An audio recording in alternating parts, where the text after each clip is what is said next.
doing here? I'm just pursuing somebody else's dream, ask better questions, get better answers. Even negativity can feel comfortable because it's something you know. If you don't value yourself, you will attract people that won't value you because it's just energy. You cannot find purpose from a lost position. You can't find it. A lot of time when you want to build a career, you feel like you have to say yes to everything because yes is an opportunity and who knows what will come from this. By saying yes to everything, you're just doing a lot of things not really well. The only way that someone can truly change their life is to do the internal work. A lot of people tell me, I wish I had the time to work on my mental health or wellness, but it is in the small things, like a great morning routine. So if you want to change something, look at how you start your day.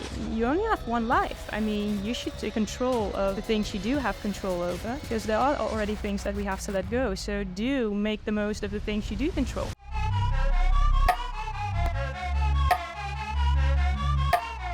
And we are back with another epic episode today for you guys. I have the unbelievable celebrity psychologist with me, Kelly Weekers, best-selling author. Welcome to the show, and I'm so glad to have you here today. Thank you so much for having me. There's so many different things that I want to break down with you today, and how people can move certain things in their life and get this more authenticity, more about them choosing themselves, relationships. There's so many topics I want to dive in with you, but I really want people to understand how far you've come and how you've had to pivot in your life, because obviously you were a model, you were out there modeling in the world, and then you've had this massive pivot over to psychology and everything you're doing now. And kind of give me a bit of a background into that early stages of modeling and how that was affecting you then, and how you've had to pivot yourself from modeling now to psychology.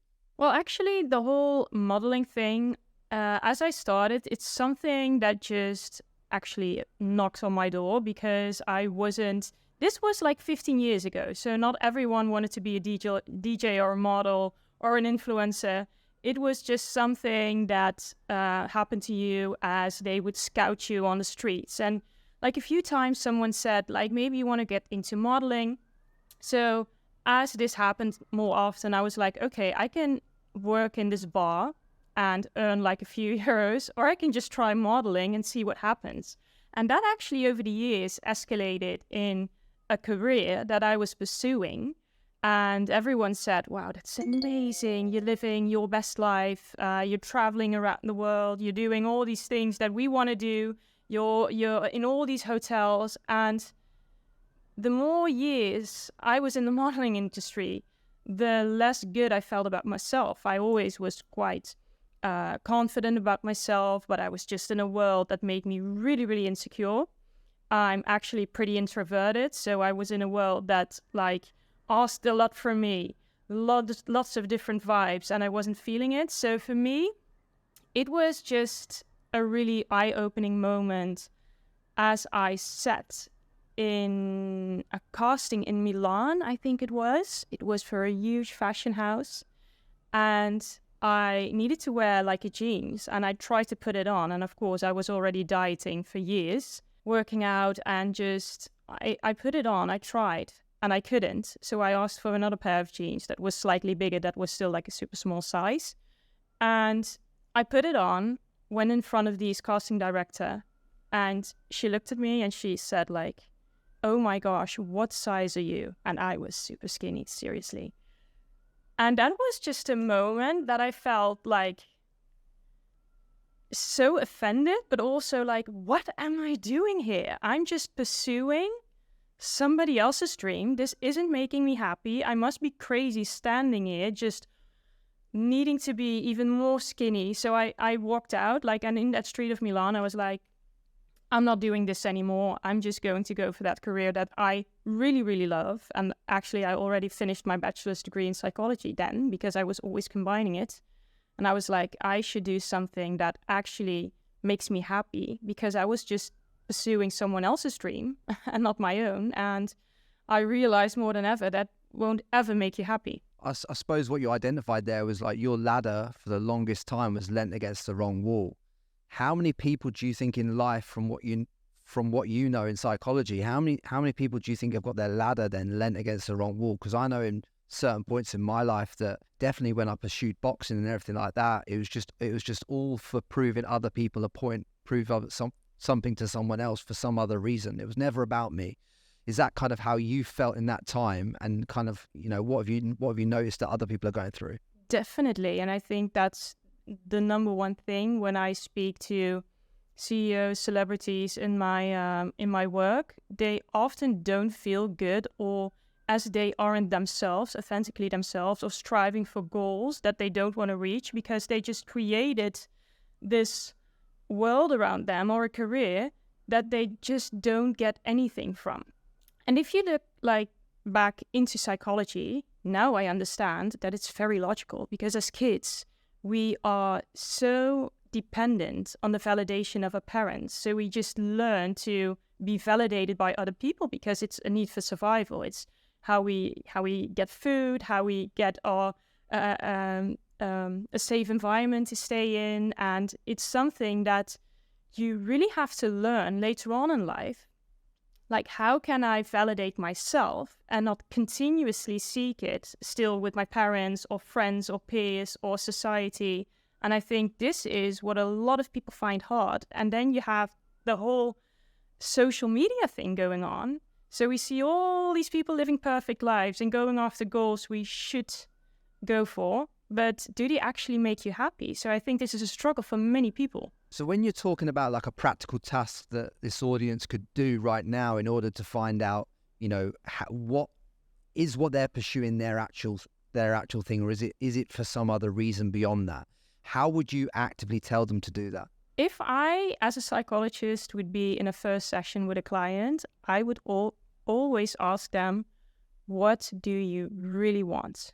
And it seems like such an obvious question, but if you ask yourself this question 3 times, 4 times, 5 times in a row, you will uncover that so many things you're striving for are mostly because you want approval of your parents, or you just want to climb the corporate ladder because your friends are doing it. So if you ask yourself multiple times, so on a deeper level, so your inner voice will actually speak up. What do I really want? What do I truly want? You will find out that many things in your life, maybe your relationship, maybe your career, maybe whatever, is maybe up for change because it isn't really making you happy, or it isn't who you really are. I've written down several structures over my life of how I want certain areas to look, and they're like non-negotiables. So like if I'm in a relationship with a woman, and I've written down on my non-negotiables that these points have got to be hit and they're not being met on a consistent basis, I know then, but by falling back to the process of when I was in my right mind, that I can't let certain things go, and then that allows me to go from there and pivot from there. I think a lot of people don't have these kind of things dialed in with their life, and that's why they're potentially struggling, because they've never actually sat down and said to themselves, what do I actually want from the perfect partner? What do I want from the perfect day in my life? What do I want from my perfect, what are my true goals? What's my true North Star? Is that something that resonates and you're seeing in most people that turn up to you on the daily basis and speak to you on the phone? Definitely, because there's one big thing: ask better questions, get better answers. And many people don't even ask themselves questions, let alone the right questions, because they will always ask themselves the questions like, what will my friends think about this? What will my parents think about this? What will my partner think about this? What should I do? What will they like? And it's all, the outside world that is getting all the feedback that is coming from the outside world instead of yourself. So you really need to listen to your inner voice. And I think life gets so hectic and busy, and we're just going on autopilot. And it's so important to live more on our authentic pilot and really check in by asking these questions, because many people don't. I think that's also the thing when someone goes to a coach or a psychologist. It's not magical what we do, but we actually help you to sit down for an hour and ask questions, and you should really think about the answers you're giving, because now it's on you. You cannot lean on your partner or a friend or whatever to say what you should do. What do you really want? Your latest book is called Choosing Me, and the title is quite powerful when you actually think about it, because how many people are actually choosing themselves and choosing what they truly want? they really, really ultimately want. I mean, give me your framework in your simplest form of how you guide people through actually getting back to choosing themselves once they've started to ask themselves the right questions. I think a lot of people want to choose themselves, but they forget that if you want to choose yourself, you should first really know yourself and then be yourself, and then you can choose yourself. So it's a whole process that you need, because many people are also in life, they're like, okay, I don't want this and I don't want that. But what do you want? What do you need? What are your values? What are your wishes and dreams? And I think the process that I go through with people is really helping them understand, who am I really? What am I good at? What am I? Where do I suck at? What do I need? Do I find important? And then we continue on to, okay, how can you now authentically be yourself? Because so many people find this a huge obstacle. And I see this with people in all forms and shapes and leagues. Like, they are the most successful people to the outside world, but they sit with me and they tell me, I have no idea who I am and I'm so insecure. So it's just because they really don't know how to start. So I think that's the most important thing. If you really want to choose yourself, you first have to know who you are and what it is that you really want. And then you can set up like, okay, these are my boundaries, these are my non-negotiables, these are the things that I really want to pursue. And it's something that I also want from my inner circle, because the whole environment also shapes us. And oftentimes when we don't feel good, or we have panic attacks, or we're at the verge of a burnout or whatever, it's something, of course, we need to do the inner work. But we also often are surrounded with an environment that is toxic to us.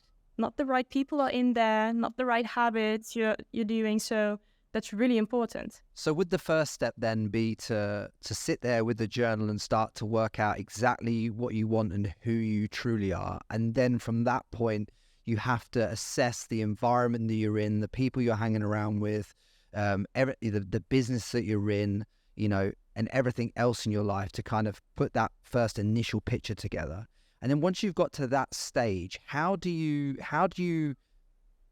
differentiate cutting toxic circles and, just for argument's sake, your mum might be a negative in your life. I mean, I tell people personally to cut their time down with their mum rather than cutting her out of your life, essentially. But how do you approach it once you've seen the toxic picture for all its glory in front of you, and you can no longer deny it?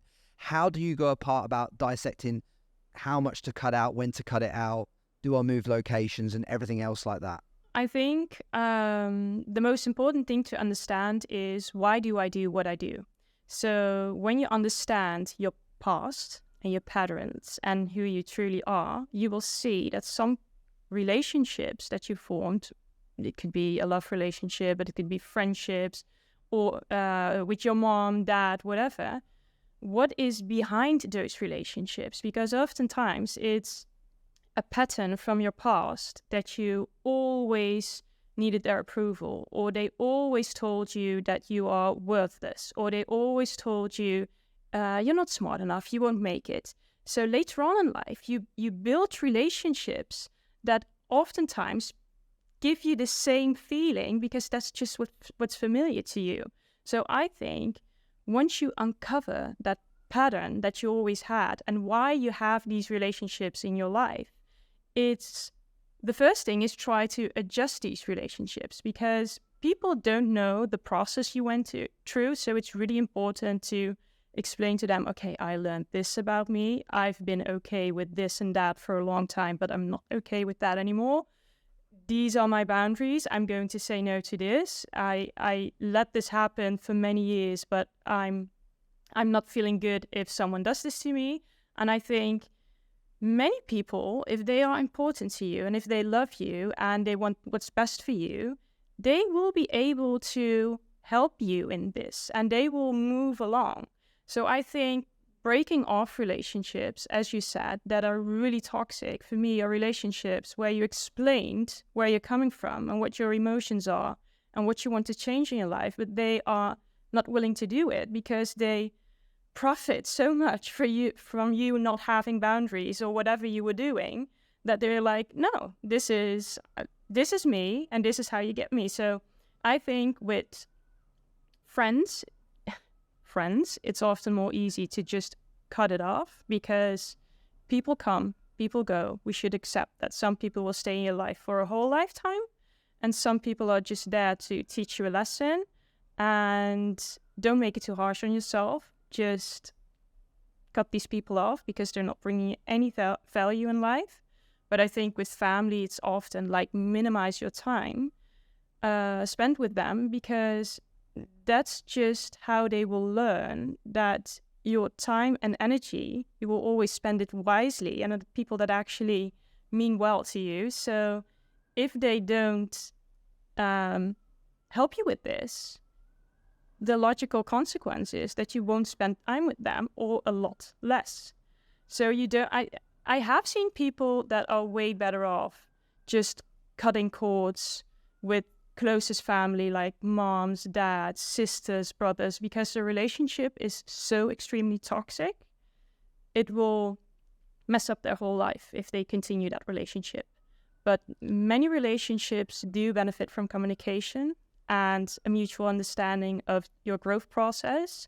And maybe people won't be perfect, but nobody's perfect. So you can find a new way of being together without it becoming toxic. Do you find, though, that a lot of people say, hey, Kelly, I want change in my life, but aren't truly committed to wanting the change? They actually like being caught in a negative pattern of this feedback and actually somewhat enjoy that? Definitely. A lot of people are just in a negative feedback loop and they love it because it's the victim they're playing. And I always say, like, nobody does something without having it having any benefits.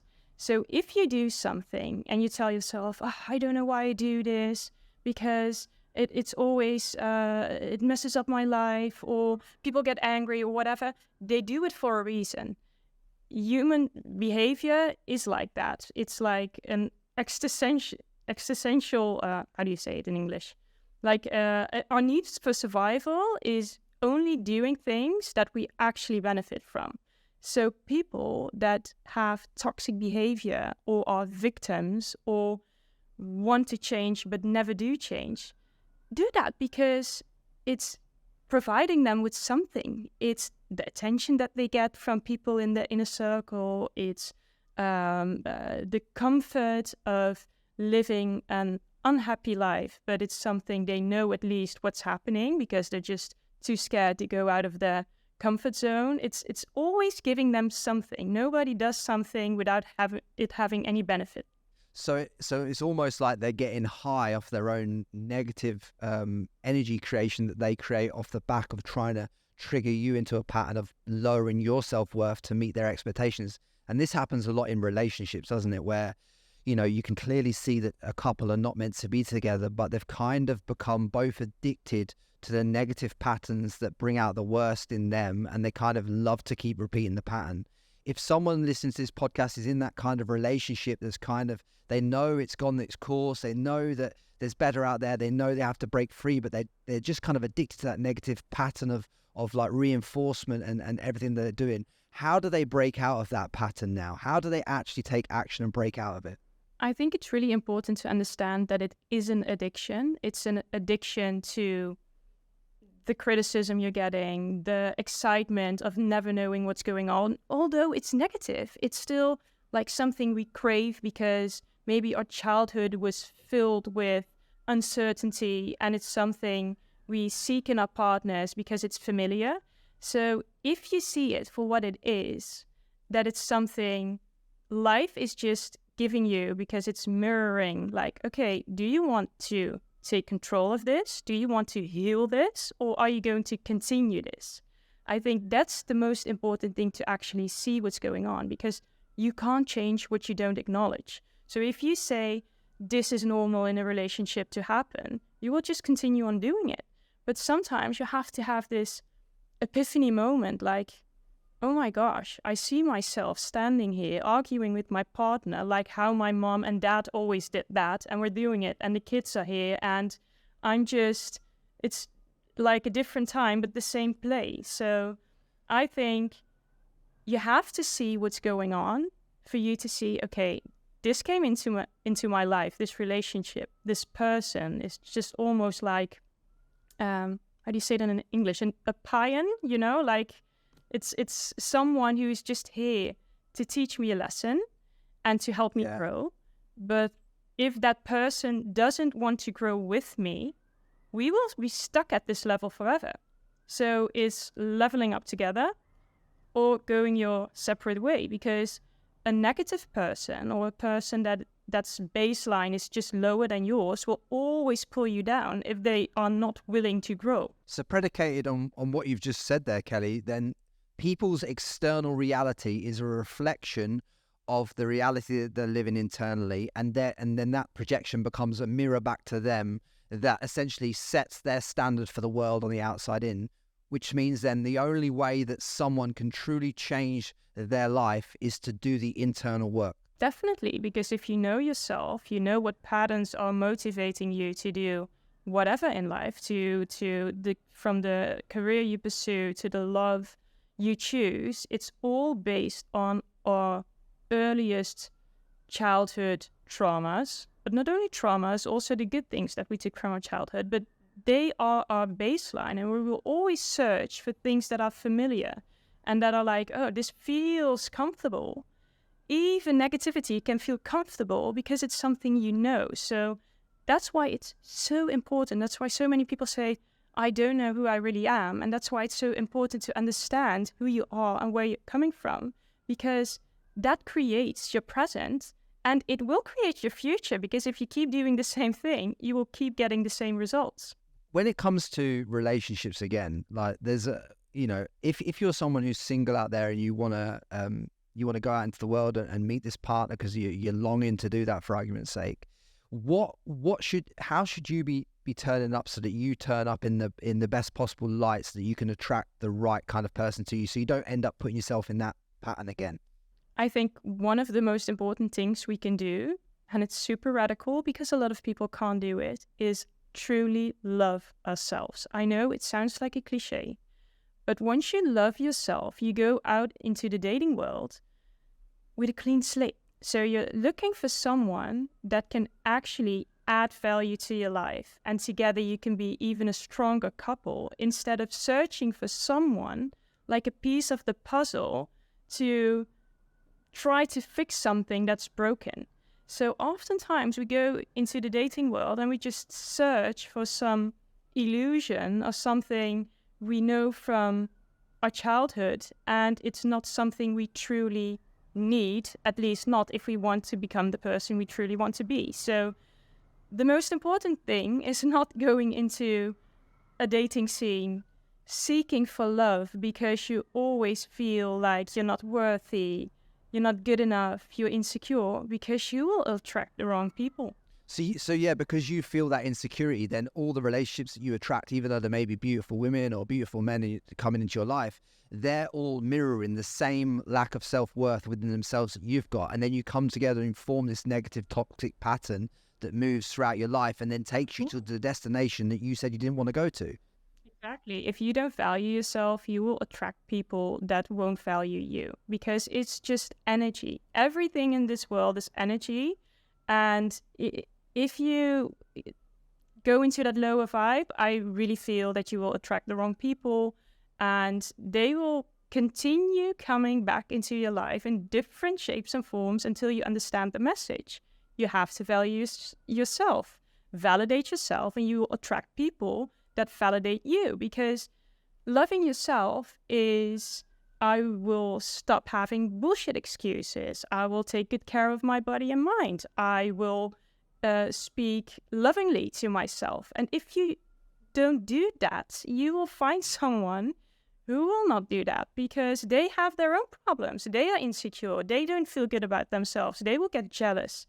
I mean, we all know these relationships that, every relationship will have its struggles because you're two individuals, and if you want to work together and collaborate and grow, it will have its ups and downs. But it can be in a positive, uplifting way, or it can be in a negative, we're going down the drain together way.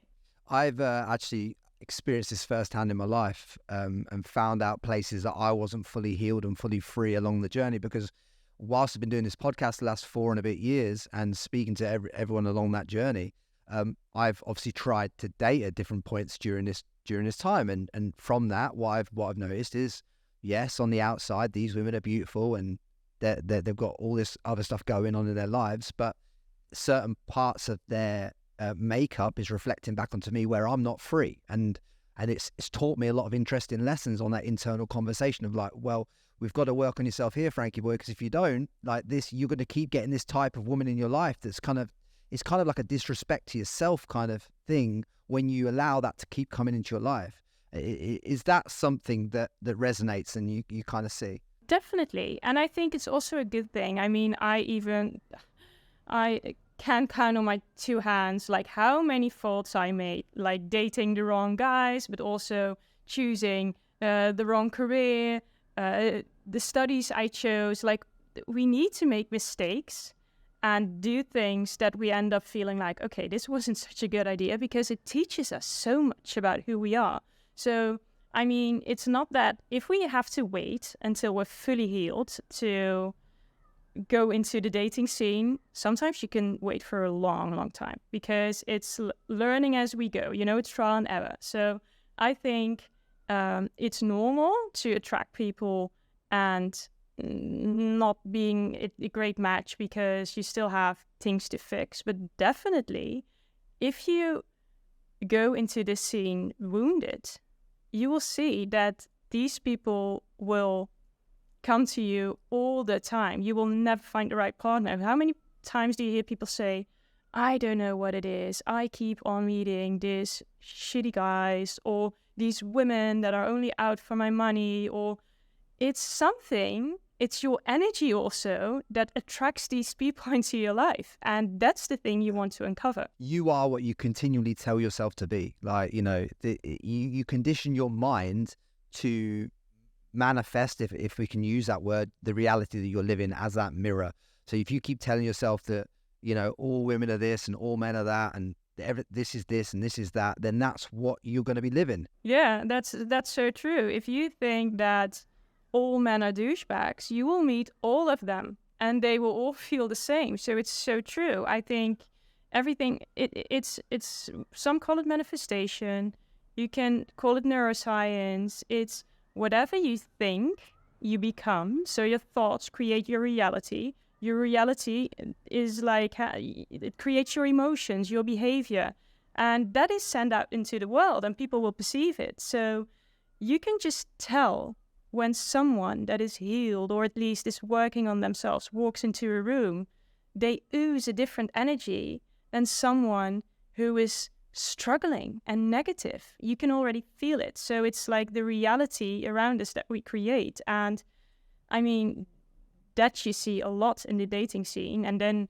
I mean, we have the whole thing of instant gratification. That is also really worrying, because if you want to find a life partner, if there's something that doesn't relate to instant gratification, it's building strong relationships, because that takes time and energy, and a lot of people are not willing to invest that. Do you think that dating apps in this day and age have kind of ruined that for a lot of people? You think a lot of people are putting themselves in the firing line for bad experiences and being taught lots of different lessons because they're putting themselves in an environment where there's a lot of broken people that haven't fully healed, haven't accepted who they are, and are just going out into the world projecting other stuff? Of course, and it works both ways. So on the one hand, it helps people not commit to anything because you just swipe away, you just ghost them, you just never let them hear anything, and you just like, okay, next victim.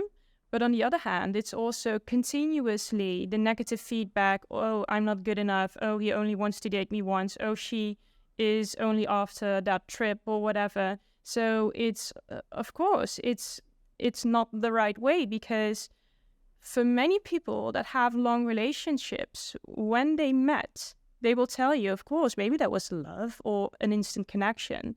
But the fact that they are together for 10, 20, 30 years is because they invested a lot of time and energy into each other and building that connection. And it's something that, I mean, on these dating apps, I think, as Esther often says it, everyone is seeking for a love story.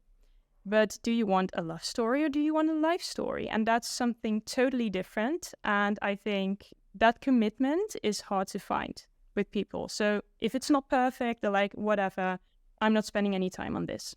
And I suppose the life story is what requires the work. And I think if you're looking actively out there seeking to date, you've actually got to be thinking to yourself, can I invest that time in that relationship? Can I build something meaningful with someone? Am I in the place to be able to do that before you step into it? Because honestly, if you can't invest the time into building something meaningful, going out onto the meat market that is like a Tinder or a Bumble or any of the other apps that are available, like if you're going out onto those meat markets and put yourself out there without the time to truly invest in someone that you think is worthy of your time, you're just putting yourself into a negative cycle or a doom loop that's giving you back more of what you said you don't want. Definitely. And it's like the instant gratification thing is the same when you have an addiction to your phone or to gambling or whatever. The concept is exactly the same of these swipe apps. So it's seeking for that next hit of dopamine and then falling back when you don't get that date or whatever, or you want to go to the next one to get that new fix.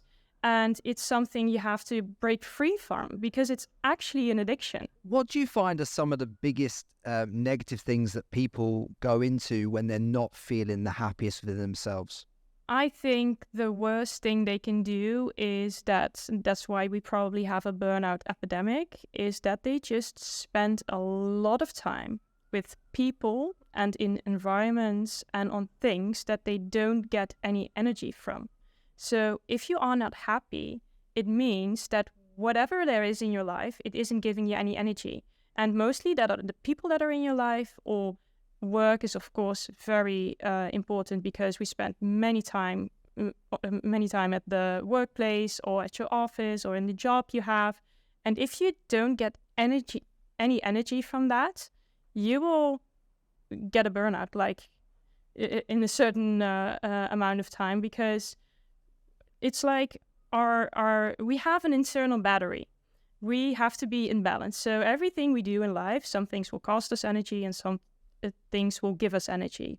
And a lot of people don't look at this like, okay, if I'm spending time with this person, how does this person make me feel? Do I get something from this person, or is it only taking?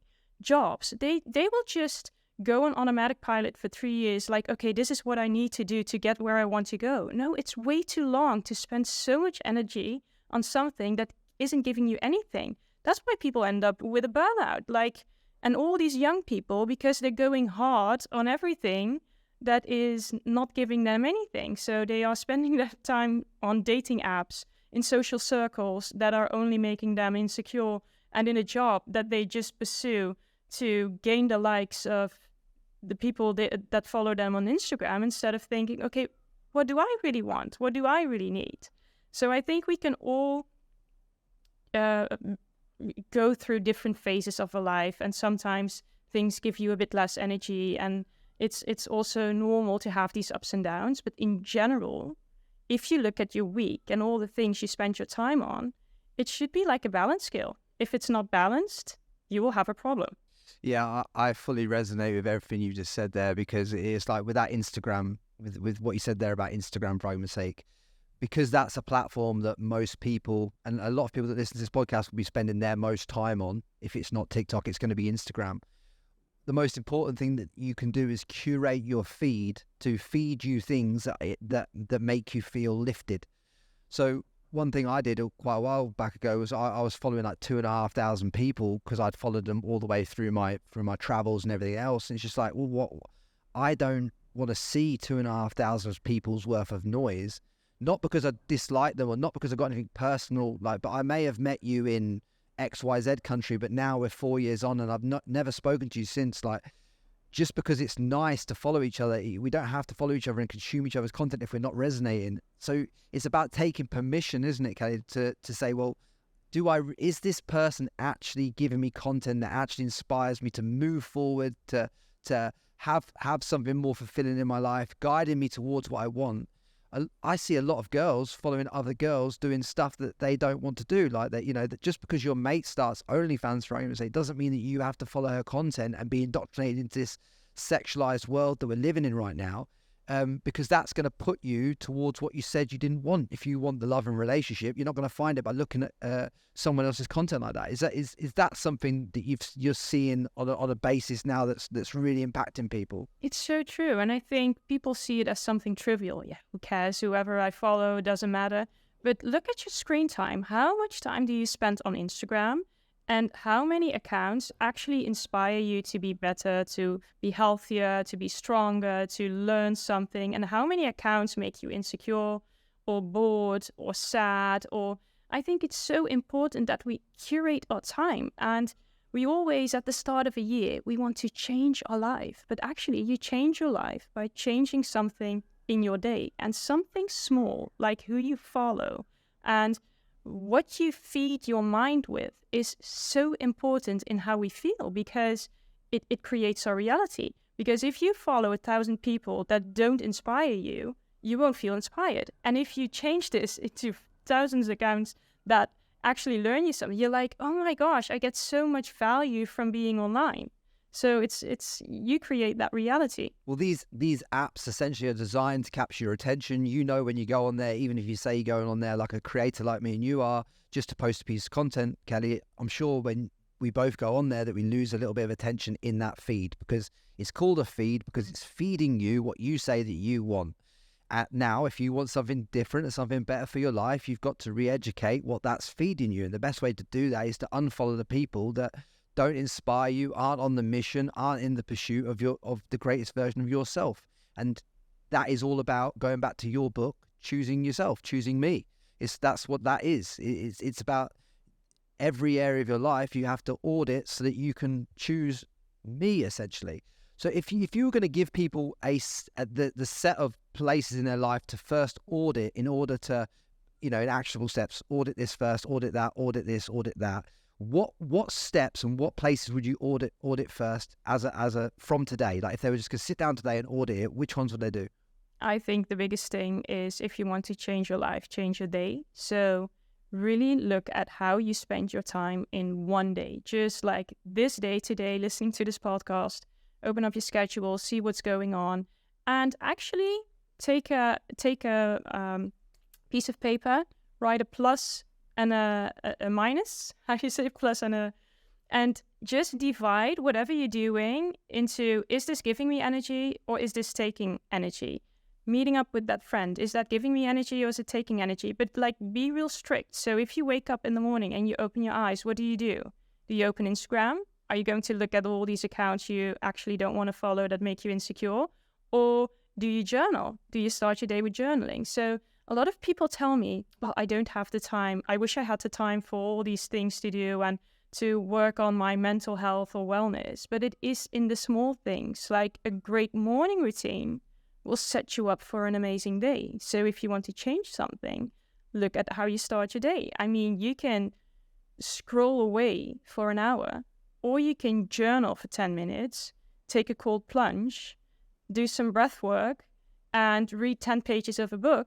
And your vibe will be totally different. And if you do this for half a year, let alone a year, you can't tell how big the difference will be and how much better you feel. So the challenge is really to own your day and take back control of your time, because so many times we just live on autopilot. We just go with the flow and we just start our day with the same attitude. We don't do anything. We go to work and we sit on the couch after that and just eat something and the day's gone. And it's take back control of that time. Who do you want to spend it on?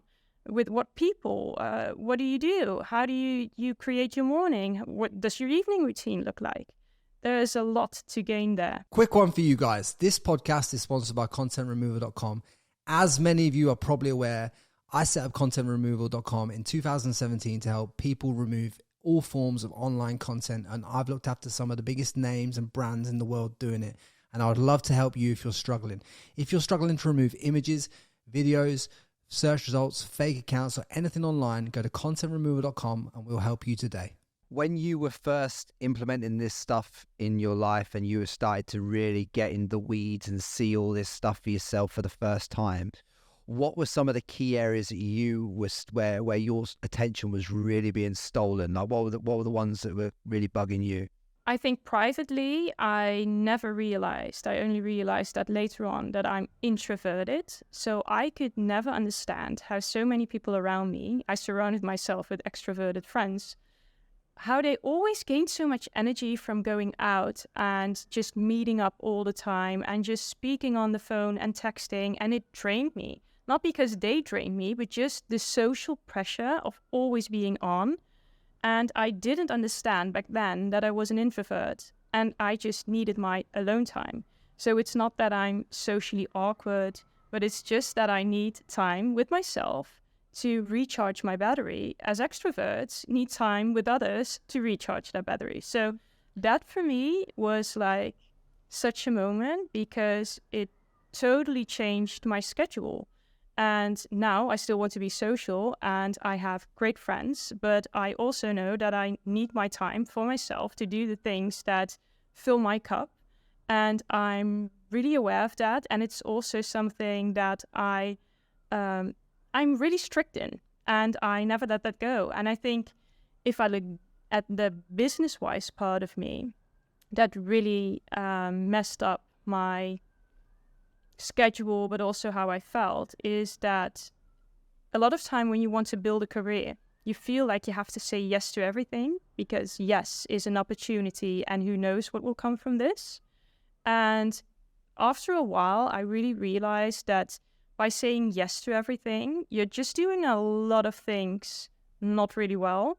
And it's better to say a full yes to a few things and no to the rest. So you can just add value in a certain place and really make a difference and really move that needle, and also feel way more relaxed and less stressed, because saying yes to everything is also stressful. It's a lot. So it's like my private life really changed by uncovering that I'm introverted and I need my time alone. And business-wise, I saw it with myself, but also with my clients, that a no is the way to success instead of the yes. I think it's about saying yes to the truest opportunities for you and really understanding exactly what those are. I think some of the things that you've talked about through this podcast can really lead people to finding out what their true North Star is and what their true goal is and who they actually want to be. And then it's essentially putting the pieces together and saying, well, you know, now I no longer need to say yes to this because this isn't an opportunity. This is just an energy drain to me, you know. Going out on that date, yes, he's a handsome guy. Yes, that's a beautiful woman. But I already know that they're not going to meet the metrics that they need to be met for me to entertain this date. So why am I going to go spend 2 hours sat with them having a meal and take on their energy or have them sat mine? One of the key things that I noticed was happening in my relationships was they were just taking more energy away from me than they were giving me. And when you're trying to be in the pursuit of your North Star, and if your North Star is a podcast and you want to just be a beacon of light in the world for a better statement, you have to be on point, and you can't have things at the back of you here that are taking energy away, no matter how beautiful they are, no matter what everyone else says. Like none of that makes a difference. It's like how do you feel internally when you're sat there, you know, with yourself? Like you feel like you don't want to feel like that approaching your day. You don't want to wake up in a sense of like, what is this person gonna say to me next, or what is this situation gonna bring out of me next? Because you're constantly on edge. You don't want to be living your life on edge. Definitely. And I think it's so important to so often ask yourself, if it's with people or with the work you do, does this align with the person I truly want to be? And that's the most important thing, because oftentimes we feel it straight away, like it's a no. We're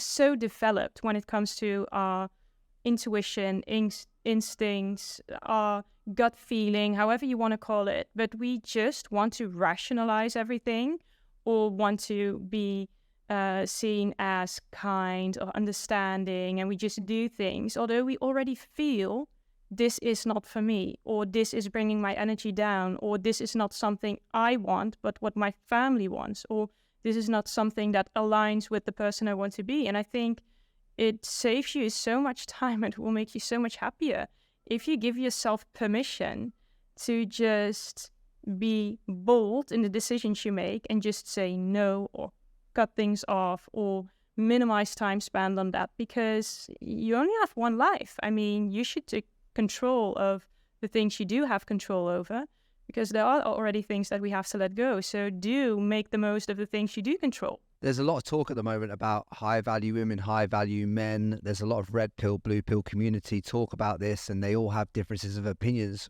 What is a high value man and what is a high value woman in your estimation?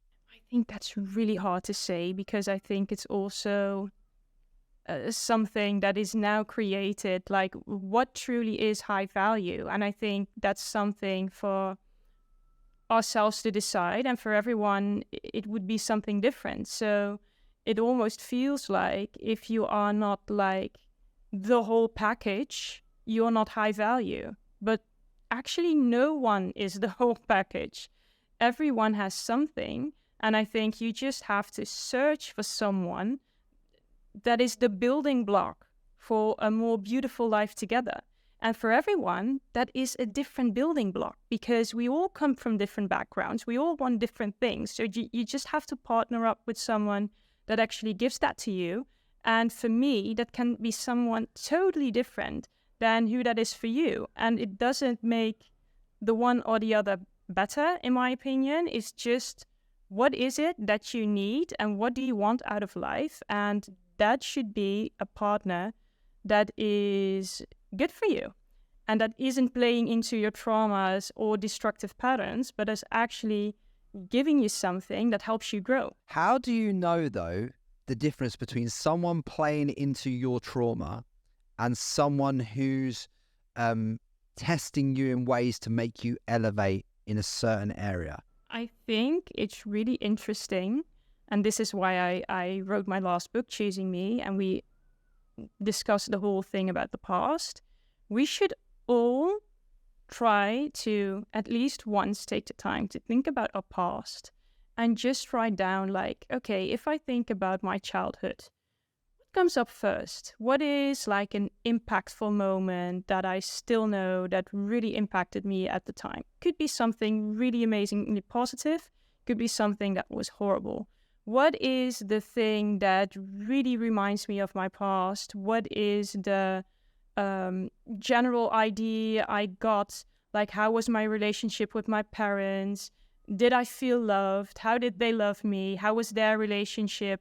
Like, I guide people through this, of course, in my sessions and also with my book, because it's not that it's so hard, but it's more about asking yourself the right questions to uncover, okay, what did this tell me, or what did I learn? Because a lot of people have learned that love is conditional. So your parents loved you when you did X, Y, Z. So later on in life, you will always search for partners that fill that gap, that do exactly the same. So if your parents loved you because you were smart enough, or when you made money, or when you behaved, or when you didn't cry, you will find a partner that fits right in there. And if you see what these patterns are, you can give yourself what you didn't get when you were younger. You can learn to love yourself unconditionally, so you can find a partner that gives you different things. Because if you don't feel the need anymore to get attention or appraisal for some sort of success because you never got it from your parents, you can find a partner that will applaud you for very different things than how hard you climbed the corporate ladder, for instance. So I think it's so important to see, hey, what was going on? What were the good things from my childhood, and what things happened that I say, oh, this really impacted my relationship with my mom or my dad or my sisters, brothers, and how do I see myself seeking that in a partner? Yeah, I love that. I love that, because you basically just essentially said there, go back through your timeline out your events in your life, the pivotal ones that you remember and the reason you remember them is because they've affected you positively or negatively. There's nothing that you can remember in your life that's happened to you on a conscious or subconscious level that hasn't affected you positively or negatively. It has to have done one of the two. And it's like, essentially you're saying timeline out those events and then revisit them with a new set of eyes. Instead of having 8-year-old eyes at that event, you have 35, 40-year-old eyes, however old you are. And then it's looking at that from an outside now and accepting what it was, and you were doing the best you could in the time that you're in with the information that you had, and making peace and going with love and giving yourself love for that situation, essentially. And so that you can now not walk around anymore with that wound in your soul, so that you're not presenting it to the world in a way that's attracting everything to you that you said you didn't want. And the interesting thing is, it's mostly in the small things.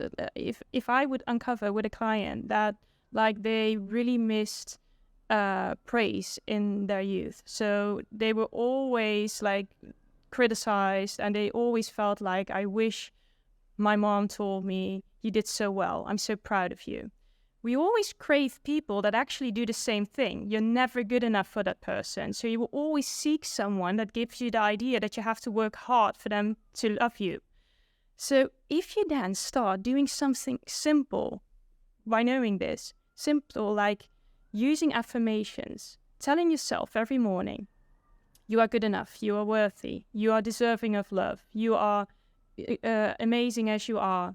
You use these affirmations, it will totally change your life. It's really interesting how we can reprogram our mind, and then that, of course, our thoughts create our emotions, and our emotions create our behavior. So if you work on these thoughts, and these thoughts are always so in the back of our heads because it's such a long time ago that this happened, but we all just listen to it and it's became our inner voice. And now we always tell ourselves like, no, you are not worthy of love. Oh, you should do this better. You just keep on repeating that voice.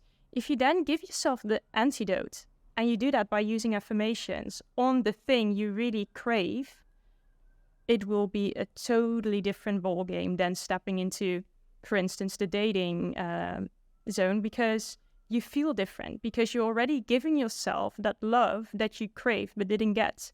And you are not searching for it with someone else. Yeah, there's definitely been times in my life where I didn't fully like love and accept myself in all areas, and that's resulted in me trying to seek that in outside relationships and stuff like that, and probably not fully valuing myself in what I bring to the table in that moment, and not turning up in my best light either, because I haven't, at the times when these has happened in my life, I've not fully done the work internally to do it.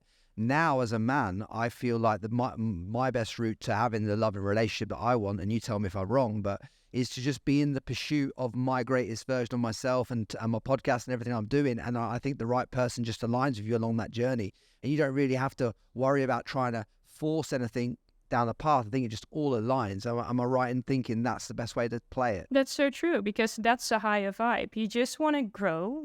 Just want to go after what authentically makes you feel good. Of course, that will be something that makes you unbelievably happy, because a lot of people don't feel happy because they're pursuing things they actually don't want to pursue. So if you feel like that, you will attract someone that will actually help you grow and is probably doing the exact same thing, just pursuing something that authentically aligns with them. And then you build authentic connections. And I think that's so hard for people to now, in these days, build authentic connections, to just come into this into a date and just being yourself. Who dares to do that, And if you then can be yourself and you say, I'm not perfect, but I'm the best version of myself I can be in this moment, and I hope to grow in the upcoming years, that's the perfect starting point. Because of that vibe that you're putting out, you meet someone who's also on that journey and also on the elevation stage of life, and then you can grow together. And that's why relationships that stand the test of time, they're all growing together as one, rather than trying to battle each other and have a kind of like without being crude about it, a dick swinging competition with each other on who's doing this and who can trigger who in this part of the relationship. obviously now for you, obviously as a celebrity psychologist, you've obviously achieved great success. You've sold, I think, 250,000 copies of one of your books. You've absolutely sent it on all levels. Not many people would expect someone who's doing it at the level that you're doing it to be living in Ibiza right now, because it's not like it's Dubai or it's London or it's New York, like the place that I imagine you'd live. So how did you become comfortable with knowing that you would be a success, but you could also live in Ibiza? I think it's so important to live your life on your own terms. And it doesn't mean that you sometimes have to step out of your comfort zone or you have to do certain things to get opportunities that you want to have. But I do feel like just explaining to you that I'm naturally introverted and I love being in nature. I love being outside. I love peace and quiet. I do love the buzz of a big city. But I feel that my energy level is so much better when I have that feeling of being like in a more slower pace, so I can really get focus on my career, and outside of that really have that quality of life. I think that's why I live on Ibiza, because it aligns with who I truly am.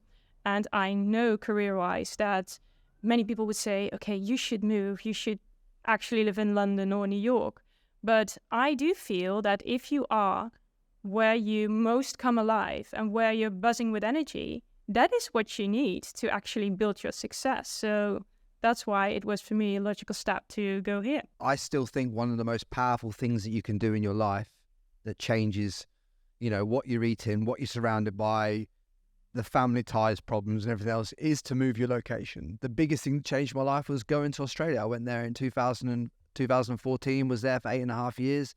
It allowed me to heal parts of myself that I never even knew were broken. It allowed me to face adversities I never even knew I should face in order to get the best out of myself.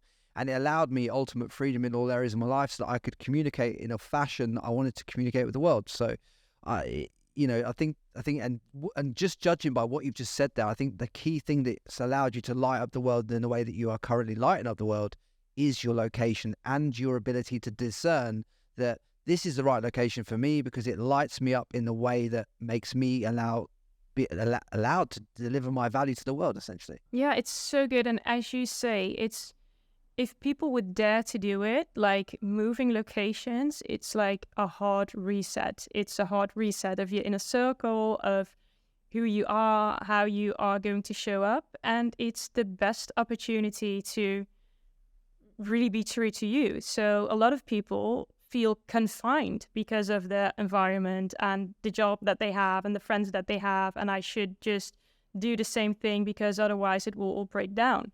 Well, that's the interesting thing. If you just let it all go and see what comes back to you when you go to this new place, I think it's the most wonderful thing. And it's definitely easier. I mean, it's a new mindset, new environment, new energy. And I think it can be really overwhelming, definitely, if you are still needing to make like lots of steps in your healing journey. But it's the best thing you can do. Yeah, and I think it allows you the most peaceful freedom when you let everything go and see what comes back. Because I honestly believe now, from what I've seen in life, that nothing that's meant for you passes you by. I mean, if you're meant to be a top podcaster, you're going to be one. If you're meant to be a top psychologist, you're going to be one. If you're meant to be the best horticulturalist in the world, then you're gonna fight. That's going to find you, and that's what you're meant to be. I think it's all about leaning inward, taking away more stuff than it is about continually adding. Everyone's talking about adding on the internet. Add this into your life. Add that. Add this. Add this. It's more about stripping back what you don't need in life than anything else, essentially. And I think that's because a lot of people feel like they have to add on because they don't trust. They don't really believe that they will be the best podcaster in the world or the best psychologist or a wonderful teacher or whatever. So they feel they have to do all these kinds of things because they don't truly believe that a wonderful relationship or that beautiful career or that house like somewhere in a rural area is what they deserve or what is meant for them. So if you can just have trust and believe that things are working out for you, it's also a totally different ballgame, because getting up in the morning and feeling like you have to do all kinds of things to just at least have what you have now or create something, it's also a feeling of lack, an energy of it's not here yet and I should do lots of things and maybe someone else is just taking it and I won't have it. And it's so important to just feel like what you said, whatever is meant for me, I will have, and it will not pass you by. And if it does pass me by, apparently there's something better coming. So always have that trust. I think it's important that most people understand that you have to divorce yourself from the outcome in order to get into the pursuit of just doing the reps that you need to do to take yourself to this ultimate vision. Just fall in love with the reps and divorce yourself from the outcome. It's what I do with the podcast, and the analytics work out just fine on the podcast as a relation to that. I want to be the top education podcaster in the world. Of course I do. And that's my goal, but I don't get involved in that. I know that the reps have to be taken in order to get there. I just take the reps and I just keep swinging. And eventually when I've done enough reps and I've done enough learning and I've done enough everything else, if the world aligns and that's what's meant for me, it'll come. And if there's something else that's meant for me, that'll also come. But I don't get involved in the weeds of it has to hit. You don't have to hit a home run every day. You just have to keep chipping away at that tree to chop it down. Sharpen that saw, so to speak. And I think that's why a lot of people are unhappy. That is a problem because so many people are just going after the goal, and if they don't reach that target, it's a failure or it didn't work out or whatever. But the whole journey of happiness and feeling happy is enjoying that journey, enjoying doing those reps and having fun while doing it and feeling like, oh, every day I learn something. Every day is like a new day, new opportunity. Today is a good day to have a good day.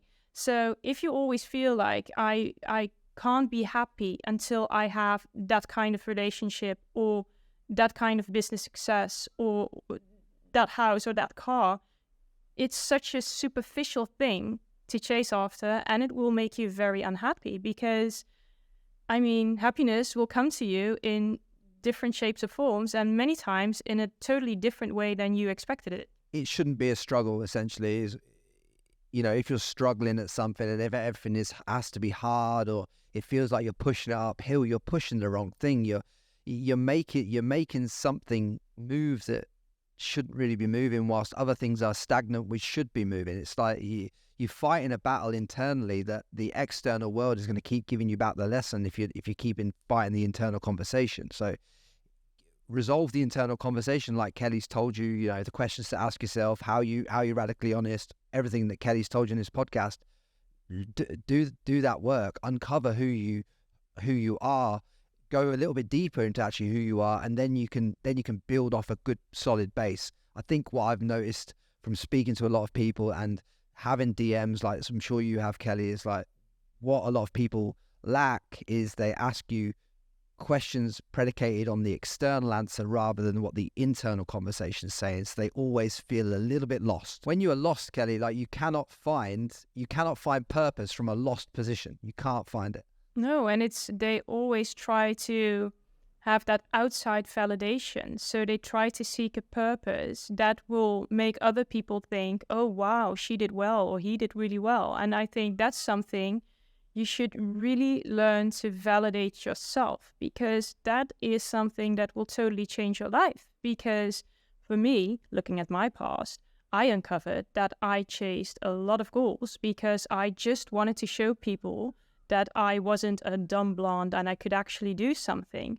So it's still chasing like validation from the outside world. And when I validated myself and told myself, are you crazy? You have like a bachelor's degree, a master's degree. What do you want to do? You sell more books? What? I felt like a weight has been lifted off because I'm like, this is just what I want to pursue because it actually makes me feel good. I have a profession that helps people like with all kinds of problems. I can actually make a difference, and what other people think of it or what I actually reach by doing it isn't that important because I already know that I'm good enough.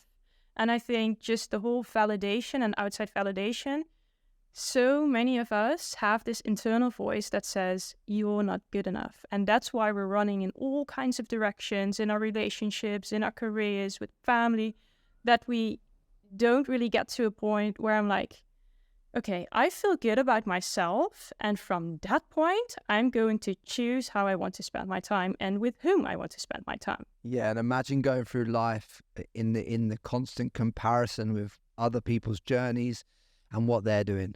You know, imagine that, and now you're imagining it. Now, ask yourself, are you doing that? You know, are you doing that in your life right now? Is that something that's happening?